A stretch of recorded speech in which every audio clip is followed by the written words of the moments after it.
અમે કામ બધાય કરશું। પંચાયત નામ સાંભળતાની સાથે જ ઘણા બધા લોકોના મગજમાં અત્યારે પંચાયત વેબ સિરીઝ આવી છે, આવતી હશે। ઘણા બધા લોકોના મગજમાં સરપંચ પંચાયતની ચૂંટણી કેવી રીતના થતી હોય છે, ગામડાઓની કહાની, ગામડાઓમાં ચૂંટણી સમયે જે થતું હોય છે બધું જ આવતું હશે।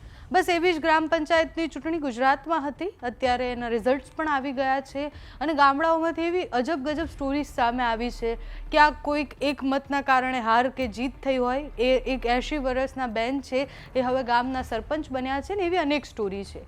એક બીજી સ્ટોરી પણ છે જે ખૂબ ચર્ચામાં આવી, જેમાં વેવાણે 10 વર્ષથી રાજ કરતા પોતાના વેવાણને જ આખી પેનલ સાથે હરાવી નાખ્યા। નમસ્કાર, આપની સાથે હું છું પાયલ।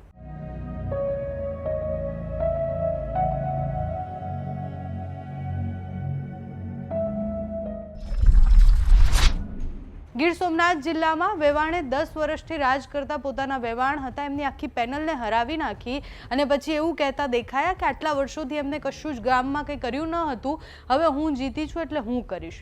ગઢડા તાલુકાના જૂના ઉગલા ગામની આ કહાની છે। સરપંચ બનતાની સાથે જે બે વેવાણ આમને સામને જે લડી રહ્યા હશે એ પણ વિચારીને કેવું લાગે છે કે પ્રચાર કરવા માટે ગયા હોય, એક જ પરિવારમાંથી ગયા અને પછી એકબીજાની આમને સામને લડતા હોય।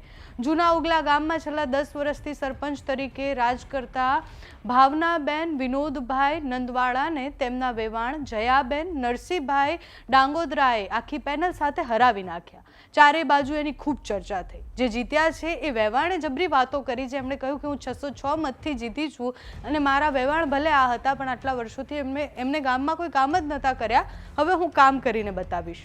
તો પહેલા એ જીતેલા વેવાણને સાંભળીએ। 706 મતે એટલે તમારા સામે કોણ તમારા વેવાણ હતા? વેવાણ હતા। હા, એને કામ નથી કર્યું, હવે અમે કામ બધાય કરશું। નહીં, કાંઈ નહીં, કશું નહીં, અમે જાહું આવશું, અમે અહીંયા દીકરી દીધી। અમારા વિકાસના કામ બધાય કરવાના છે, રસ્તા રોડ બધા। આવવું પડ્યું કે અમારું ગામ બહુ પાછળ રહી ગયું હતું એટલે અમારે આવવું પડ્યું। અમારા ગામનો કોઈ વિકાસ નહોતો। અમારે 12 ગામડા છે, એમાં અમારા 12 ગામડા બધા આગળ થઈ ગયા, અમે બહુ પાછળ રહી ગયા હતા। પણ અમારા બધા સભ્ય મજબૂત હતા એમ। અમે એને કીધું હતું કે તમે મત કરાવીને અમને આપી ગયો તો એ કે નહીં, અમારે ચૂંટણી લડવાની છે।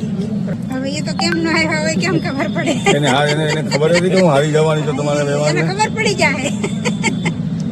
ગુજરાતમાં 22 જૂન 2025 રવિવારના રોજ ગ્રામ પંચાયતની ચૂંટણી યોજાઈ હતી। જોકે હવે આજે આ ગ્રામ પંચાયતની ચૂંટણીના પરિણામ જાહેર થઈ ગયા છે, જેમાં કુલ 239 સ્થળો પર મતગણતરી થઈ અને મતગણતરી પછી એક સુંદર તસવીરો સામે આવી। ક્યાંક કોક ભાવુક થઈ ગયું, ક્યાંક કોક એક મતના કારણે હાર જીતનો સામનો કરી રહ્યું હતું।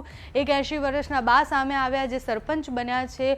પરિવાર સામેની જંગ ને બહુ જ બધી તસવીરો આ ચૂંટણીમાંથી સામે આવી। એવું કહેવાય છે કે અડધું ભારત એ ગામડાઓમાં વસે છે અને એટલે જ ગ્રામ પંચાયતની ચૂંટણીઓ ખૂબ જરૂરી હોય છે। દરેક ગામમાં વિકાસ માટે સૌથી પહેલાં સારા સરપંચ હોવા જોઈએ, એ વિકાસ અને યોજનાઓ ત્યાં પહોંચે એના માટે ગામમાં સારી રીતના પંચાયત હોવી જોઈએ અને એટલે જ આ ગ્રામ પંચાયતની ચૂંટણીઓની ચર્ચા પણ ખૂબ થઈ। ગ્રામ પંચાયતની ચૂંટણી જે થતી હોય છે ત્યાંથી અનેક તસવીરો આવી, અનેક કહાનીઓ આવી। તમારા ધ્યાને કઈ કહાની આવી છે અમને કમેન્ટ્સમાં જણાવજો। અત્યારે આ વિડીયોમાં બસ આટલું જ। જો તમે અમને યુટ્યુબ પર જોઈ રહ્યા હોય તો સબસ્ક્રાઇબ કરજો, ફેસબુક પર જોઈ રહ્યા હોય તો ફોલો કરજો, અમારા વિડીયોને લાઇક અને શેર કરજો।